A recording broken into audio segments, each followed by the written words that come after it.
d'avoir accepté l'invitation. Merci Fouzia. En petit starter, petit amuse-bouche, en mode rencontre du troisième type, je vais vous demander quand est-ce que vous avez pour la première fois été en contact avec une IA générative, voir quel a été votre premier prompt. Bon, je peux commencer. Bonjour à tous. Pour nous, à l'agence Adrénaline, le point de bascule, ça a été il y a un an, en fait, avec la couverture du spécial luxe de CB News, où pour la première fois, on a vu en fait un visuel généré complètement en IA, où on s'est dit, ça y est, là, on a quelque chose qui est suffisamment bon pour pouvoir être proposé à nos clients. On peut faire une campagne sur un key visual comme ça. Et donc là, on était parti, on a commencé à regarder Midjourney, Stable Diffusion, etc. Je me permets de vous interrompre, Mathieu, excusez-moi. Ça a été vraiment le démarrage, l'arrivée de l'intelligence artificielle générative et la manière dont vous l'avez abordée. Mais vous, à titre personnel, quand est-ce que pour la première fois, vous vous êtes retrouvé devant votre ordinateur, devant une intelligence artificielle générative? Votre première expérience personnelle? Moi, ma première expérience, c'est celle de tout le monde, c'est celle de ChatGPT, il y a un an, 3.5, où on se rend compte que tout à coup, il y a un moteur avec lequel on peut interagir. C'est un peu le fameux test de Turing, c'est-à-dire on se rend compte que tout à coup, en face de moi, j'ai un truc, je ne suis pas capable de savoir si c'est une intelligence humaine ou pas, en fait, tellement l'interaction est bonne. Et donc là, il y a quelque chose qui est assez bluffant, ouais. À titre personnel, c'est quand même assez merveillant. Séverine ? Alors moi, c'est peut-être pas la première fois, mais c'est l'évidence de l'usage. On est sur la 4e édition du lancement du bot du WhatsApp Père Noël, qui est une opération menée par BETC pour Bouygues. Et là, en fait, en une fois, on comprend tout. Vous rentrez le prompt, un petit message, vous recevez en instantané la vidéo qui vous souhaite ou qui souhaite à votre famille un joyeux Noël, etc. L'exécution est parfaite, c'est très facile, c'est bluffant, c'est même très amusant et c'est naturel. Donc je pense que finalement c'est la 4e édition et on le fait tous les ans. Je trouve que vraiment c'est ça la promesse, c'est absolument naturel, on ne se pose plus de questions et surtout ça apporte quelque chose. Ça génère évidemment un contenu différent. D'accord, une évidence. Stéphane ? À titre personnel, c'était pour, je crois, répondre à un devoir de ma fille de 12 ans. Pardon? Sur la Grèce antique, je crois, un truc comme ça. Merci ChatGPT. Ouais. C'était il y a longtemps. C'était quoi le sujet du devoir? Je me rappelais même plus pour te dire. Non, c'est ChatGPT qui a fait le sujet. Super. Merci. Elle a une bonne note d'ailleurs, donc ça marche assez bien. Et après, dans le boulot, je crois que le premier prompt, c'était un truc pour KFC, parce qu'on a KFC à l'agence, et c'était Colonel Sanders en slip. Je crois que c'était un truc comme ça. Et en fait, ce qui était génial, c'est qu'on a passé la journée à faire ça. Le premier jour, on a passé la journée à faire ça. Ouais. Donc j'avais des gens qui disaient « Steph, t'as des réunions ?» Laisse tomber, je suis en train de faire des trucs. Donc c'est vraiment hyper intéressant, assez flippant. On s'est tous posé la question au début. Dire, merde, qu'est-ce qu'on va devenir? Et les Rothman, et l'assistant, et toi, et moi. Bon, je vais ouvrir une poissonnerie en Corse comme Georges. Ça a été vite ce sujet. Et très vite, je trouve que en fait, on s'en amuse. Et il y a un truc qui est tellement intuitif, qui est tellement bluffant, comme tu disais, que ça devient presque un jouet, en fait. Un peu comme des gamins, quand t'es à Noël, t'as ton premier jouet, et puis en fait, tu joues avec. C'est ça que j'ai trouvé hyper intéressant. Et vous, Julien, d'autant que je crois que vous avez développé un petit exercice que je veux bien que vous nous racontiez. Tu parles d'un exercice. D'abord, juste anecdotiquement, je trouve ça très intéressant. On dit, oh là, je ne me souviens plus, c'était il y a très longtemps. ChatGPT a 1 an aujourd'hui, 30 novembre. Donc, c'est pas si loin que ça quand même.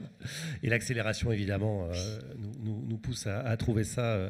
Moi, c'était Midjourney, en fait, dans mon fil Twitter. On appelait ça Twitter encore à l'époque. Et à l'été 2022, j'ai vu apparaître un certain nombre de personnes qui disent, putain, il y a ce truc incroyable. Je lui dis ce que je veux, il me fait une image.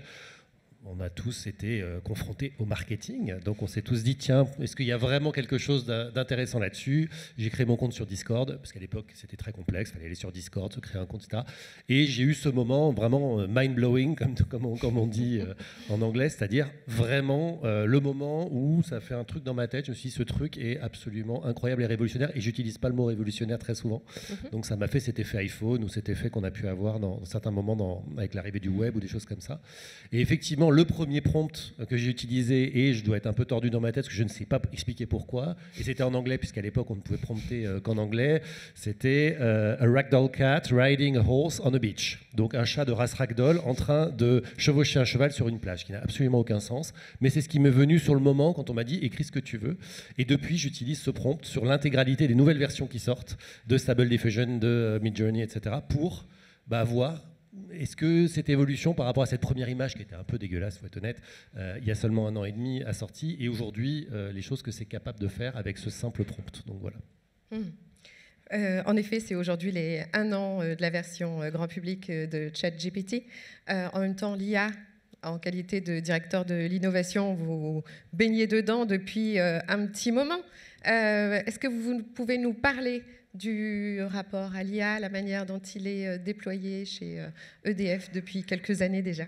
Oui, d'ailleurs, j'adorerais être Chief Creative Officer d'Avas Paris, mais je sais, voilà, il y a 2 photos qui sont inverses. J'aurais adoré ce job.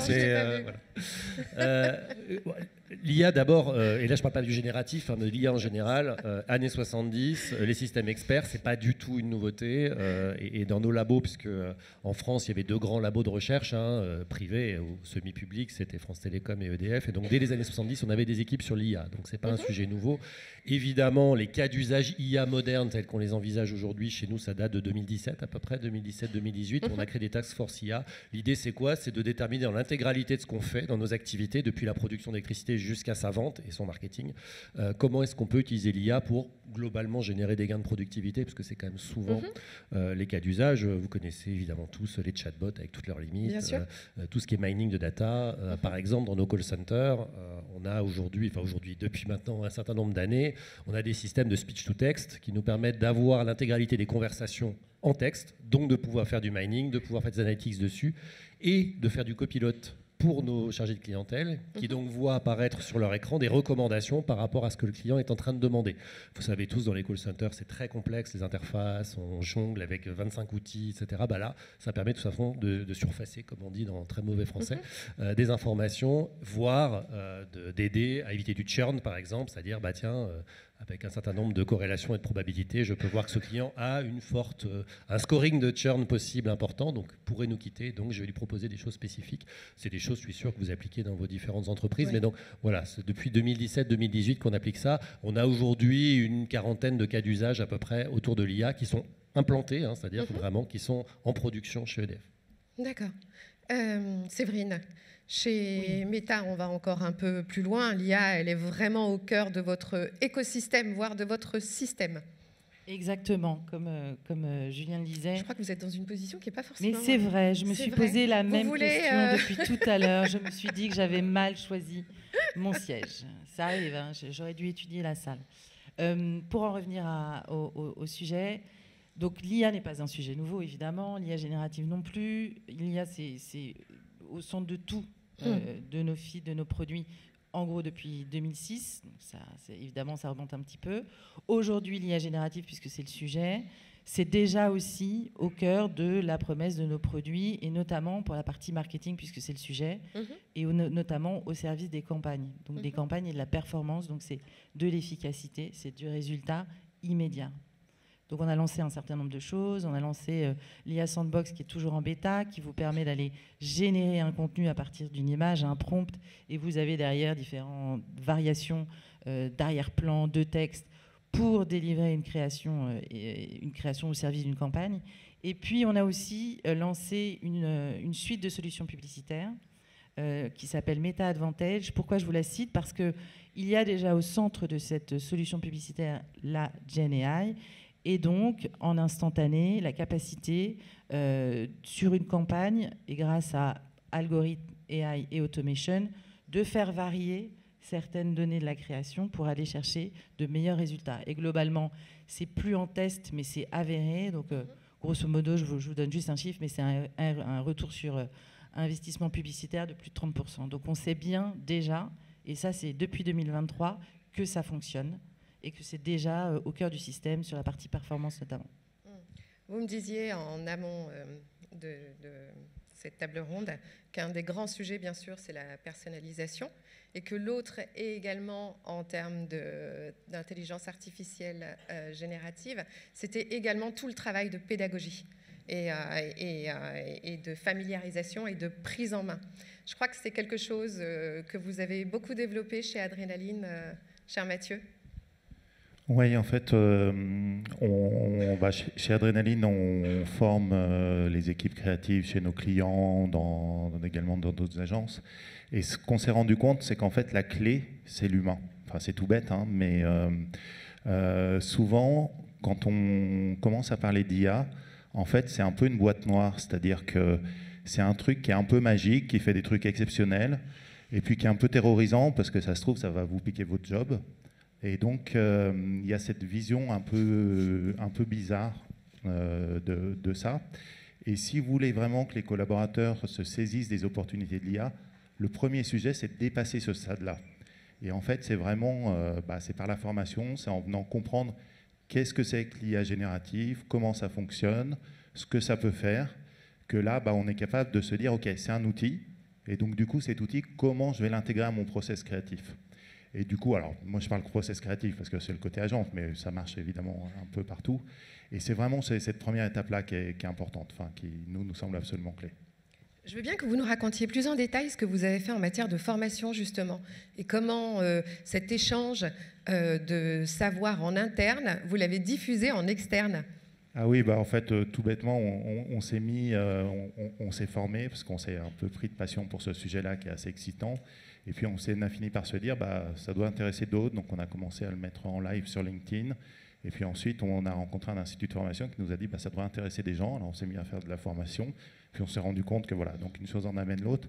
Et en fait, ce qu'on fait, et souvent on commence comme ça, c'est-à-dire on commence par expliquer justement ce qu'on est en train de se dire, c'est que l'IA, c'est un champ de recherche, que ça vient avec un historique, que c'est un outil, que c'est absolument bluffant dans ce que ça permet de faire, mais il y a aussi des choses qui semblent basiques et que ça ne permet pas de faire de manière très claire, c'est-à-dire bonne chance pour intégrer un produit sans le modifier dans un visuel généré par IA, c'est extrêmement compliqué, par exemple, alors que ça prend 3 minutes à un graphiste sur Photoshop, globalement.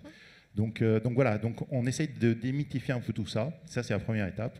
Et puis après, on rentre dans vraiment comment fonctionnent les outils, comment vous promptez, comment vous allez pouvoir exploiter ChatGPT pour rédiger du contenu, comment vous allez pouvoir utiliser Midjourney pour générer des visuels, etc. etc.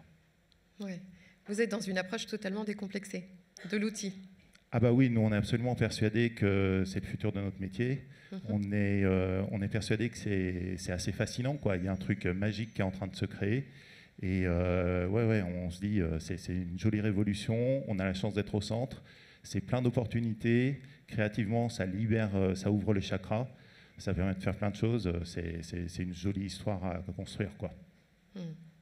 Stéphane, tu disais tout à l'heure que lors de ce premier contact, il y avait beaucoup de gourmandise, que vous avez passé votre journée à tester, que c'était aussi un peu flippant. C'est vrai que parfois, quand on se protège, ça donne un peu le tournis.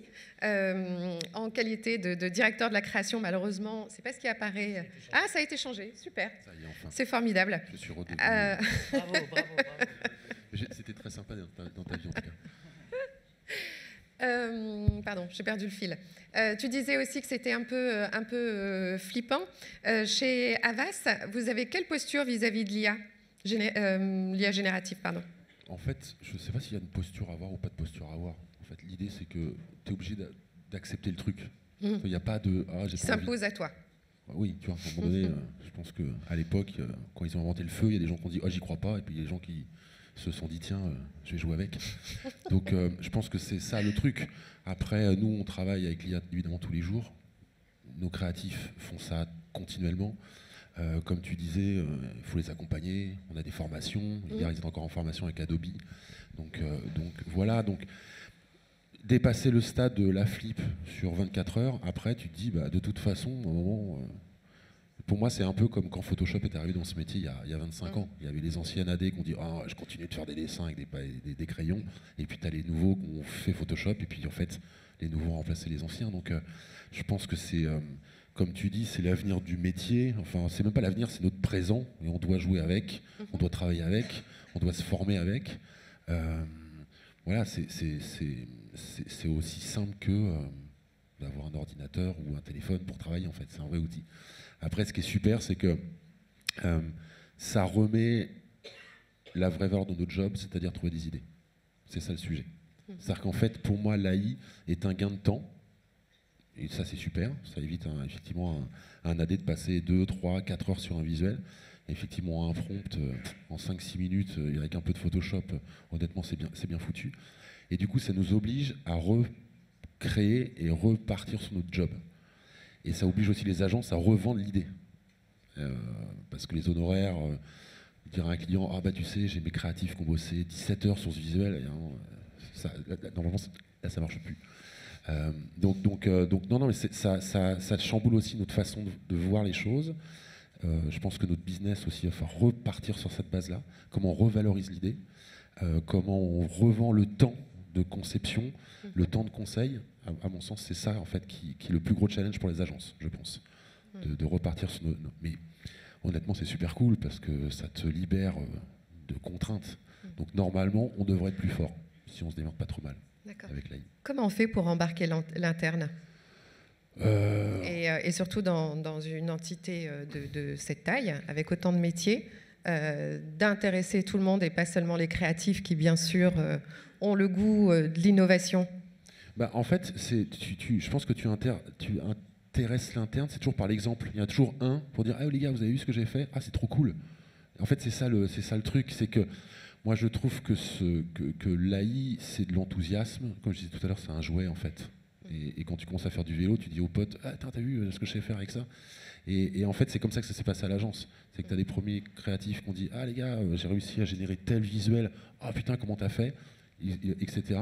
Les commerciaux, c'est ce qu'ils font. Là, j'étais hier avec Romain Roux, qui est le planeur à l'agence, et qui dit « Ah putain, il y a un nouveau truc pour faire des briefs. » Je dis « Ah bah c'est super Romain, ton affaire.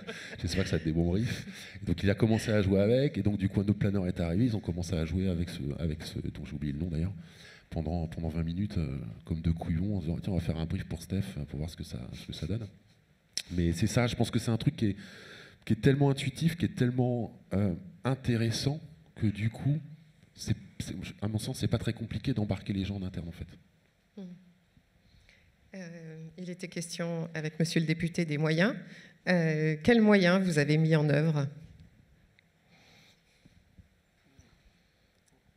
en matière d'IA générative? Est-ce que ça a nécessité des moyens particuliers? Et l'autre aspect, c'est si vous pouvez nous en dire un peu plus sur les résultats de manière un peu plus concrète. Ouais, nous, on a vraiment intégré les IA génératives dans tous nos processus de création. Donc concrètement, ça veut dire quoi? Ça veut dire qu'on va l'utiliser, je dirais, j'ai arrêté de compter, mais dans au moins une campagne sur 2 qui sort de l'agence, il y a eu de l'IA générative à un stade ou à un autre. Je dis au moins, mais je pense que je suis très en dessous de la réalité.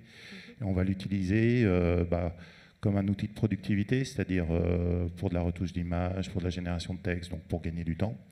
Et puis comme un outil de créativité, ça c'est probablement plus intéressant, pour générer des visuels qu'on n'aurait jamais pu générer, pour aller chercher des pattes, des styles graphiques très particuliers, pour aller générer des séquences vidéo. Enfin voilà, le champ des possibles est assez incroyable.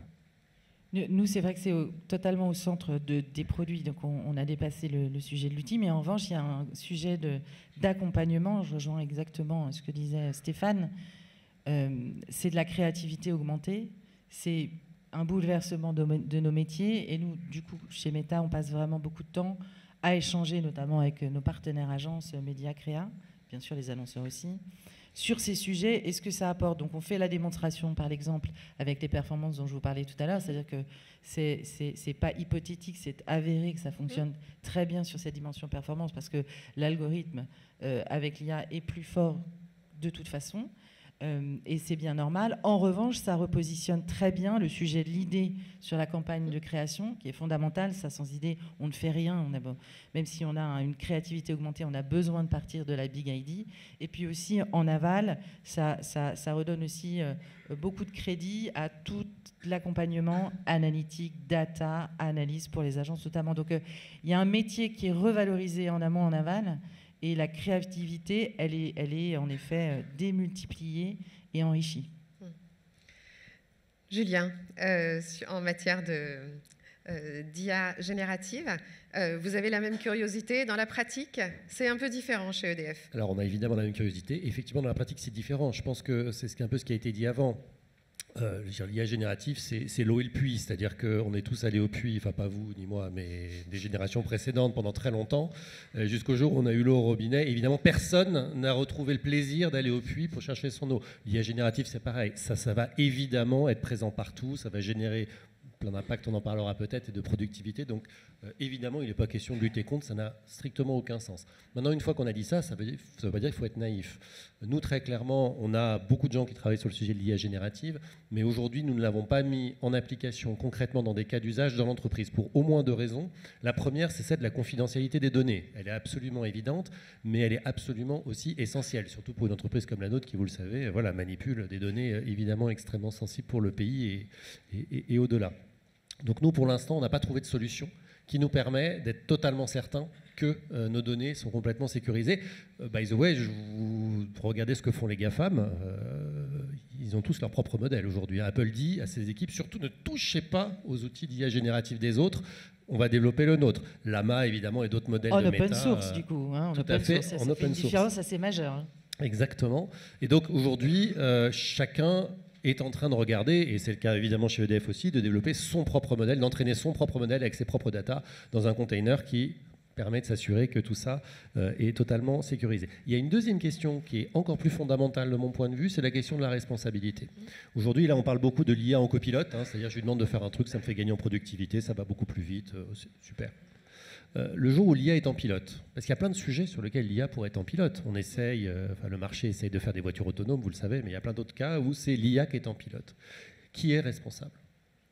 Demain, si une IA prend une décision, une hallucination, comme on dit maintenant, ou une décision bizarre dans la création d'une image, c'est pas très grave. Si c'est dans une relation client, c'est un peu plus embêtant. Si c'est dans la conduite d'une centrale électrique, c'est encore plus embêtant. On imagine bien les conséquences. Qui est responsable de ça ?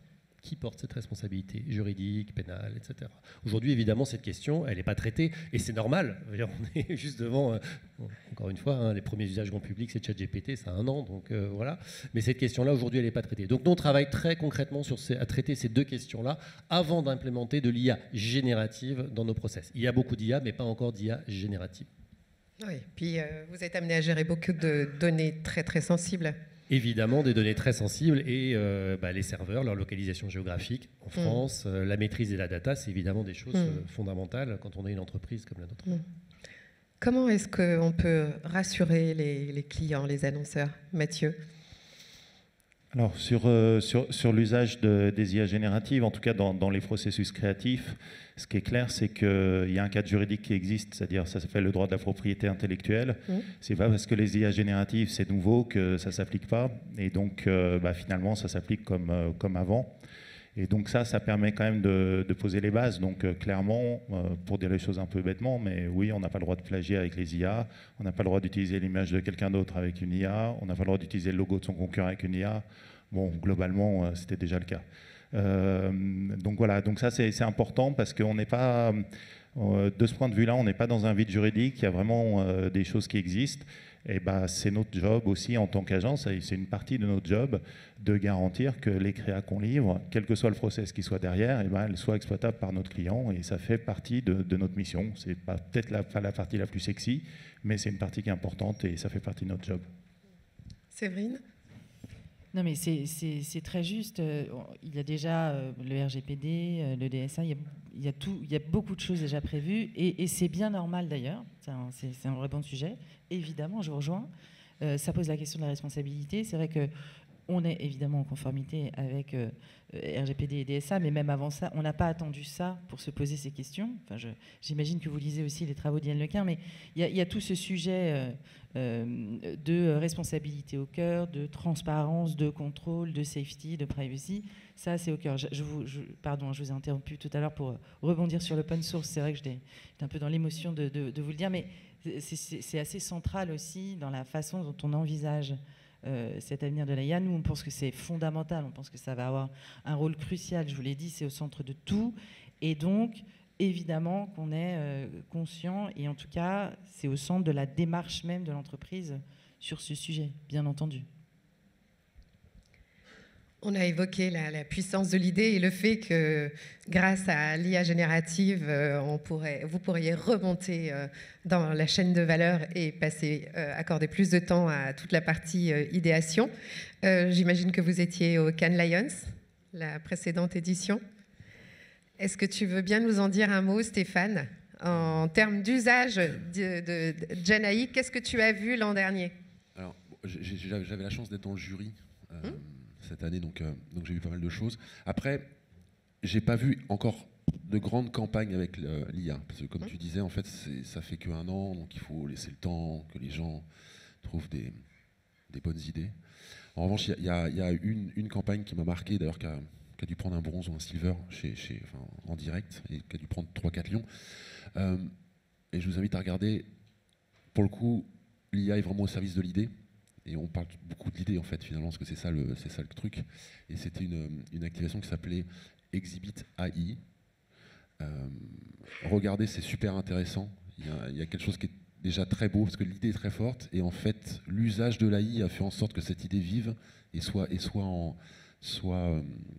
prenne vie. Donc ça, c'est vraiment le seul truc où je me suis dit, tiens, vraiment, c'est cool. Après, pour le moment, la réalité... rien d'exceptionnel. Oui, non, j'allais dire, c'était passionnant les derniers Lions parce qu'on n'a parlé que de ça, mais comme on était un peu en avance de phase, on n'a pas vu les cas. En revanche, on est très excités à l'idée de savoir que 2024 arrive, parce que là, on pense, et j'imagine vous en premier lieu, avoir un grand nombre de cas proposés. D'accord. Vous avez une idée déjà? Ou éventuellement, vous savez si vous allez pouvoir inscrire des choses? Nous, on bosse sur une campagne, là, actuellement. Ouais. On va voir si on la vend ou pas. Sinon, je vais voir EDF. Donc, on verra. Mais tu vois, par exemple, même en France, aujourd'hui, j'ai pas encore vu, même de chez Publicis ou de Marcel, etc., pas encore le truc où tu dis « Ah, putain, c'est cool ». Donc, je sais pas. Effectivement, je pense qu'on travaille tous dessus. Je pense que cette année, en 2024, il va se passer des trucs, mais... Après, je pense qu'il y a des bons exemples. Alors, moi, j'ai aucune idée de ce qui va arriver, mais c'est vrai qu'on voit déjà. Nous, on a fait on a travaillé sur le lancement de la Peugeot 408. Un créateur a pris 10 visuels grâce à l'IA. Il en a fait plusieurs 15 secondes avec des angles inattendus. Donc, la créativité totalement débridée. On voit bien ce que ça donne déjà. Et il suffit de mettre dans les mains d'un créateur, d'un créatif, d'un directeur de création. J'ai donné tous les titres. Oui, c'est ça. Justement, ces outils-là, pour avoir des crafts, pour avoir des histoires et des rendus encore jamais vus. Donc, je pense que la surprise, il y aura évidemment la Big ID, mais la surprise, elle va aussi se faire dans la capacité de jouer avec ces outils et de débrider totalement la créativité. Et je crois que vraiment, rendez-vous en juin. Ça devrait être assez passionnant. Bon, vivement les prochains Cannes Lions. Il nous reste 2 minutes. On n'arrive pas à deviner ce qu'on verra à Cannes, mais je vais vous proposer un petit exercice. On ferme les yeux, on est en 2033. C'est quoi le quotidien de professionnels de la communication? Moi, je savais déjà pas ce que j'allais... Enfin, je ne pouvais pas imaginer de faire cette table ronde il y a 4 ans. C'est quand même assez difficile, mais je pense que ce sera d'autant plus excitant. Oui. Tout à fait. Après, moi, je pense qu'il y aura des gens. Merci Stéphane. Ouais. Merci Stéphane. Je pense que c'était bien d'avoir On n'a pas répété. Merci un truc. Moi, je pense qu'il y aura des gens, il y aura des humains derrière les ordinateurs, en fait. Ah bah, on espère, oui. Non, mais tu vois, c'est-à-dire que toute cette chimère de on va plus avoir de travail, c'est compliqué, etc. Nos boulots vont évoluer, mais moi, je pense qu'une idée viendra toujours d'un cerveau humain. Je pense. L'IA, quelle qu'elle soit, elle reproduit. Elle l'augmente, elle réinterprète, mais l'idée de base, ça vient d'un cerveau humain. C'est d'ailleurs un humain qui a inventé l'IA, je pense. Et pour moi, c'est ça le sujet. Après, oui, nos jobs ont évolué, mais pour moi, c'est ça le truc. Et après, je pense, malheureusement, ou heureusement pour certains, je pense qu'un créatif moyen restera un créatif moyen qui s'est bien crafté, et un bon créatif sera un meilleur créatif. Ça, c'est sûr. Tu nous donnes rendez-vous en 2033 ? Oui, bien sûr. Julien, vous vouliez ajouter moi, j'ai un avis tout petit peu différent. Moi, je pense vraiment qu'il y aura, comme je l'ai dit tout à l'heure, les AI copilotes et les AI pilotes. Et je pense vraiment qu'on aura des AI pilotes. Je pense vraiment qu'il y a beaucoup de choses qui ne nécessiteront plus l'humain. Et on peut penser à un avion qui va se piloter tout seul. Aujourd'hui, c'est déjà quasiment le cas. Mais on peut penser aussi, je pense, à des métiers de col blanc. Et ça va évidemment être une transformation majeure du marché du travail. Par contre, je ne crois pas du tout que la destruction créatrice, qu'on connaît tous bien, va être remplacée par autre chose. Je pense vraiment qu'il y aura de la destruction créatrice et donc il y aura des nouveaux jobs évidemment et des nouvelles perspectives. Donc de ce point de vue-là, je suis plutôt rassurant. Pour revenir à la rapidité quand même à laquelle ça va, allez voir Pika Labs qui vient de sortir la V1 de son outil. C'est absolument hallucinant d'imaginer qu'aujourd'hui, en donnant une idée à un moteur, on a une vidéo, c'est-à-dire un film qui sort et de grande qualité par rapport à ce qui était déjà possible il y a encore 6 mois. Donc ce que je veux dire, c'est que franchement, dans 10 ans, déjà on ne voit pas 2 mois, alors on verra bien. Oui, mais l'humain sera au centre, toujours. Il sera toujours voilà. Là, ça c'est sûr. C'est le mot de la fin. Merci beaucoup. Merci.